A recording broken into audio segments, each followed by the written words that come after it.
Um dos motivos de preocupação do Alckmin pode ser cada vez mais o João Amoedo. Vamos pular aqui para nossa pauta 7, Vitor Brown. Vamos lá, pois é, a gente falava das sabatinas do estado de São Paulo, a Marina Silva participou e quem também foi ouvido hoje foi o candidato do Novo, João Amoedo. Ele propôs uma espécie de ProUni em todos os níveis, da pré-escola até a faculdade. Questionado sobre isso, Amoedo afirmou que os mais pobres devem ter o direito de matricular os filhos numa escola melhor. Amoedo criticou em um outro momento a regra eleitoral que o impede de ir a debates e se mostrou otimista com o desempenho do Partido Novo nessas eleições. Ele disse ver a população engajada e com vontade de mudar o atual quadro de políticos. Ao comentar o crescimento nas pesquisas, disse: buscamos o eleitor desencantado com o PSDB e fazemos um esforço grande para atrair o eleitor indeciso. Do Bolsonaro tem vindo gente também. Essa foi a fala do Amoedo, parece bem correto nessa análise dele, né? Porque, de fato, até nesse paralelo que ele traça aí com o Bolsonaro, né? O eleitor dele é muito engajado, né? Tanto como aquele do Bolsonaro, o eleitor do Amoedo é bem participativo nas redes sociais, é ativo, está participando diretamente da campanha e o crescimento que ele teve foi, de fato, bem grande, se a gente considerar a participação, a porcentagem, né? Subiu de 2% para 4%, segundo a última pesquisa. Parece pouco, mas é o dobro, né? Para quem tinha 2, ter 4 é muito representativo, né? Vamos ver se tem gás para continuar assim, agora que começa o horário eleitoral, porque o espaço dele é bem menor, ele não está nos debates, não está nas entrevistas principais, então vamos ver se isso se consolida. Mas mesmo antes do início do horário eleitoral, um crescimento desse é algo a se notar e a se elogiar.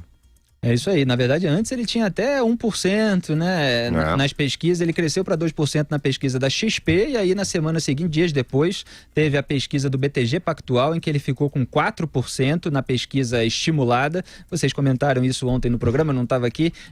E na pesquisa espontânea, ele apareceu com 3% em terceiro lugar.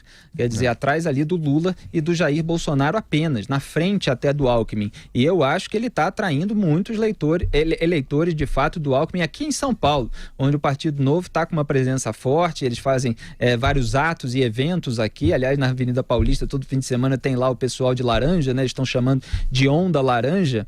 E o que acontece é o seguinte: acende o alerta, tanto para o Geraldo Alckmin, quanto para o Bolsonaro, quanto para outros candidatos. Porque a partir do momento que o João Amoedo provar, se ele conseguir, evidentemente, a viabilidade eleitoral da candidatura dele, pode surgir mais e mais votos nele, porque muita gente pode acreditar que ele seria o melhor candidato, mas vota em outros candidatos para fazer o voto útil.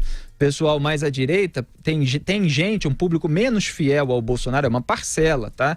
Pode preferir o João Amoedo pelo discurso mais liberal desde sempre. O Bolsonaro tinha aquele histórico mais estatizante, agora acenou junto com o Paulo Guedes para um viés mais liberal e tal, mas que votaria no Bolsonaro por acreditar que ele tem mais chance. Aí, se o João Amoedo cresce e mostra viabilidade, esse público menos fiel do Bolsonaro pode migrar para ele. Mas no momento, pelo menos por enquanto, quem acende um alerta maior é o Geraldo Alckmin, porque o Bolsonaro está líder com uma pontuação bem à frente da Marina e tem um pouquinho de gordura para queimar, pelo menos no primeiro turno. O Geraldo Alckmin, se perder aí uns pontinhos, fica de fora. Aliás, o pessoal da própria campanha dele estava dizendo nos bastidores para a imprensa, né, segundo as notícias, de que precisa resolver logo nos primeiros dias de horário eleitoral na televisão, precisa subir alguns pontos para mostrar que ainda está no jogo, senão fica cada vez mais difícil. E existe essa disputa, de fato, pelo voto útil no primeiro turno, né? E as pesquisas acabam, de fato, influenciando,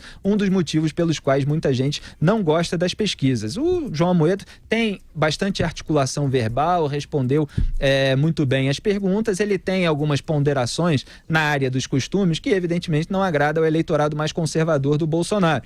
Por exemplo, ele falou em relação às drogas, que ele prefere esperar os resultados de outros países para discutir o que seria implementado aqui. Aí você tem conservadores que são totalmente contra a descriminalização das drogas, que o criticam por isso, e aí começam a acusá-lo, até alguns, né? E aí a imprensa explora como se fossem todos, de o João Amoedo de esquerdista, de alguém que está obedecendo ao padrão da ONU. Evidentemente, eles colocam ali alguns documentos, tentando provar alguns pontos nas redes sociais, mas ele, de fato, como eu já escrevi em artigo, ele é alguém que se apresenta à direita, mas que é questionado por áreas da direita em relação aos costumes, porque não é tão conservador assim. Nesse ponto, o Bolsonaro sempre se apresentou mais conservador. E o João Amoedo, na área econômica, é liberal desde sempre. Então, existem essas críticas aí de alas da direita aos dois candidatos. Mas, de fato, ele está beliscando ali o Alckmin e outras candidaturas também. José Maria Trindade. Mas olha, Felipe, eu me sinto até na obrigação de falar um pouco do Amoedo. O Amoedo, ele não faz parte da política tradicional, o partido dele não é um partido tradicional. Existem, devo dizer, várias manifestações aí da sociedade nesse sentido, de formar líderes. Conversei com alguns aqui em Brasília, da primeira turma, dizendo que vai perder, sim, alguns para outros partidos, esses líderes formados, né? Esses jovens, mas que a ideia é essa mesmo, é politizar, né? E o partido dele não quer o dinheiro do fundo eleitoral, que é diferente do fundo partidário, e tenta devolver, por incrível que pareça, não pode. Você não pode devolver dinheiro público. É preciso ter uma guia, é muito complicado, não é tão simples. E ele não pode. Tem lá mais de 600 mil para serem devolvidos e não consegue. Então, assim, a história é a seguinte, ele vem desta linha.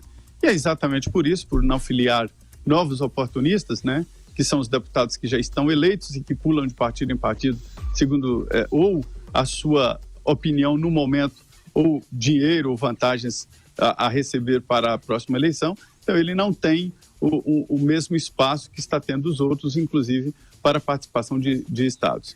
Tem uma linha toda liberal. Ele prega, por exemplo, assim, a Bolsa Família, eu concordo com ele, Bolsa Família é um programa bom porque ele é gerido pelo próprio receptor. Antigamente, antes do Bolsa Família, era uma coisa estatal.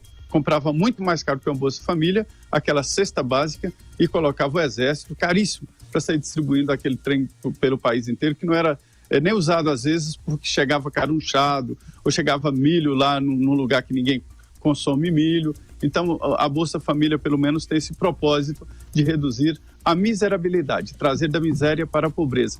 E ele defende, por exemplo, a privatização de tudo, Banco do Brasil, Caixa Econômica Federal, e atesta que tudo que o Estado faz, a iniciativa pode fazer e pode fazer melhor. É claro que nem sempre o novo é o melhor, mas pelo menos é uma nova postura e as pessoas estão começando a prestar atenção.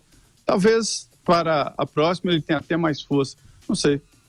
É isso aí. Defendeu também a simplificação dos impostos, a redução, evidentemente, e a reforma da Previdência também. A gente vai para a última janela de comerciais e volta já.